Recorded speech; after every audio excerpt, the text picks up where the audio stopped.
You kidding me? Brian won't answer his phone. He's at someone's house. Whose house is this? Whose house is this, bro? What the? Hi. Was Brian here? That's his card. Who's? I don't know Brian. That's my boyfriend. He's here, and he needs to come out right now, or I'm calling the police. You can't call the police. It's in my house. Bye. Dude, holy Frank, you're a gay man. He's cheating on me with a face. You're cheating on me with that man, Brian? Are you kidding me? Not, bro. Who is that? It's my friend from gaming, bro. You just that guy? No, it's my friend from gaming. Just that guy. No, that's my You friend just from said Xbox. Oh my God, Brian, you just. That's my friend from Why Xbox. weren't you answering me? Because I didn't have my phone on me. We were playing Xbox, bro. That's my friend from Xbox. Can you please just leave me alone? Why does he have no pants on? You were just him. No, I wasn't. You were just him. No. You're cheating on me while I'm pregnant. Oh, just go. I'm calling the police. You're gone. You're getting Can we evicted. go? You were just cheating on me with a man. No, I wasn't. You were just. man. This is going on Facebook. That man had no pants on. That's all on video. No. Yes, it is. You're cheating on me with a man. Fine, whatever, man. Can we go? You are done. You're never seeing your kids again. Whatever, bro. Did you just fuck my boyfriend? No, I did not. He see you? No, fuck. What? No, what happened? Fuck Tell off. me what happened. Nothing happened, I'm okay? pregnant. We have 3 kids.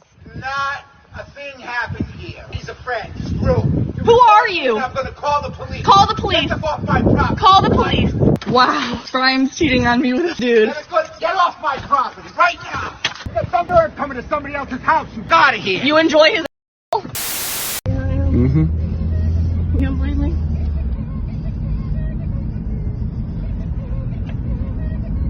Gotta keep it on video. Got my daughter in the back seat with her.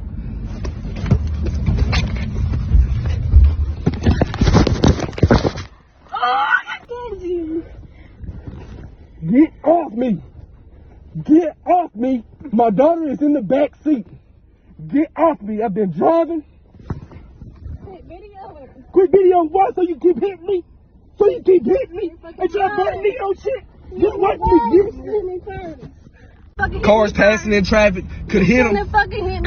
Could have hit cars passing in traffic. She don't give a fuck about my daughter's life. You don't give a fuck about my daughter's life. Cause you don't give a fuck about yours. Cause you don't give a fuck about your life. You don't give a fuck about my daughter. See what you're doing to your child? You hit me after I caught you stealing. Yep. Oh, you didn't choke me. You didn't do none of that I had to stop doing that. You just hit her off. Let go of my child. You just hit Jordan. You just hit Jordan. You just hit Jordan. You just hit Jordan. I got on video. I got you got on video. You hit Jordan. If I go on one more date, if I have one more encounter with a man in his early 30s telling me that what he's looking for is a hustler, that he's looking for a queen to build an empire with, to be hustling for the next 5 years, I'm officially tapping out. Because what y'all don't get is us girlies in our early 30s, we've been hustling. We fell victim to the girl boss, and we was girl bossing for the last decade. We went to school, we started our businesses, we bought houses, we've been doing this shit on our own. We've been on our independent woman shit. And you talking to me about hustling another 5 years? My mans, I'm trying to have some babies and you want me out here working too and hustling? You got me fat. I have been with my husband for almost 20 years, but about 3 years ago, I was strongly considering divorce, and I want to talk to you about why. So I'm going to tell you the story of the day where I thought to myself, maybe I don't want to do this anymore. My husband and I had 4 kids. We both worked full time. We had been together for 16 years at this point. We've been together since high school. And on paper, I have an amazing husband. He is incredibly supportive. He's kind. He's loyal. He's a great dad. He's very hands-on. He's an active participant. He's always present. Like, on paper, what else could I ask for? But in reality, my experience is very similar to the experience of other women. I had this amazing husband who on paper was great, but I was incredibly frustrated and burnt out from our marriage and from motherhood. Because what happens to so many of us is that we marry these amazing men and we have amazing relationships, and then we have kids. And when we have kids, women tend to carry a disproportionate amount of the work in the home, the work of raising kids, and the mental load. And that is exactly what happened to us. About 3 months after my fourth baby was born, I remember looking at my husband and saying, I need more. I need you to do more. I am exhausted. I am in charge of everyone and everything in this house. Every night when we cook dinner, you ask me what to make. Every day when you drop off the kids at daycare, you ask me what they need in their backpacks. I am the project manager of this home and I need you to do more. And he looked at me and he said, okay, just tell me what to do. Right? Every woman has heard this. Just tell me what to do and I'll do it. And I said, okay, something that would make my life easier is if in the mornings when I came downstairs with the 4 kids, because I do mornings by myself, the dishwasher was emptied, the dishes were put away, and the trash was taken out. That would make my life so much easier because when I've got the 4 kids running around and the baby crying, I can't be looking for their favorite water bottle in the dishwasher. I just need to know it's clean. And he said, yeah, of course. What? Yeah, I'll do that. That's no problem. And so, of course, he does it.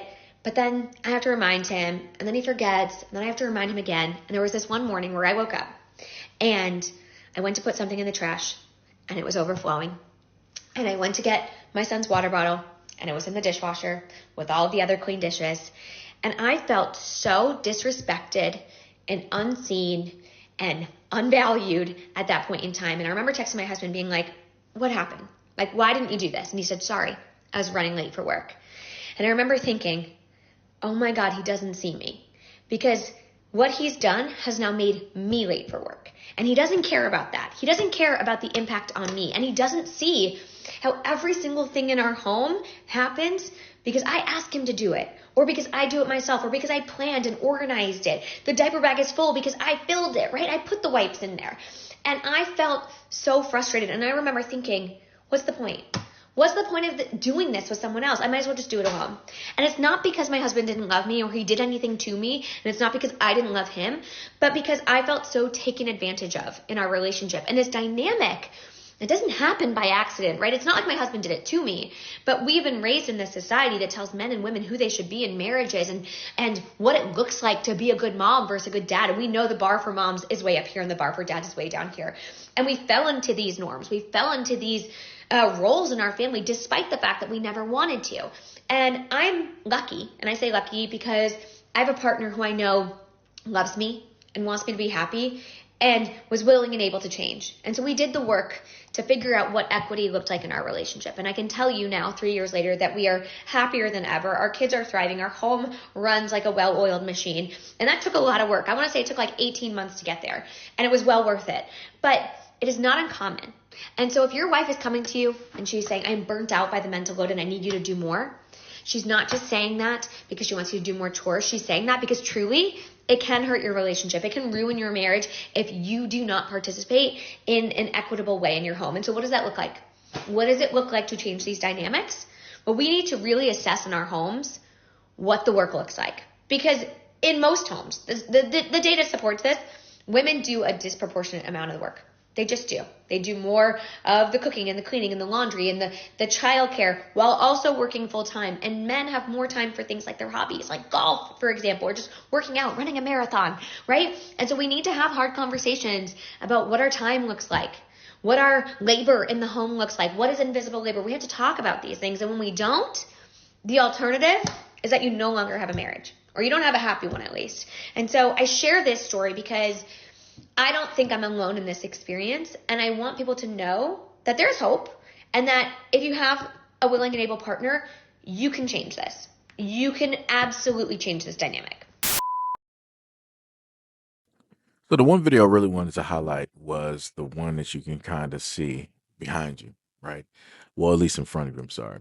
And this is what the man had to state, the father, right? The one that you saw going through the whole situation, and he wasn't able to properly defend himself because of the fact that he is a felon.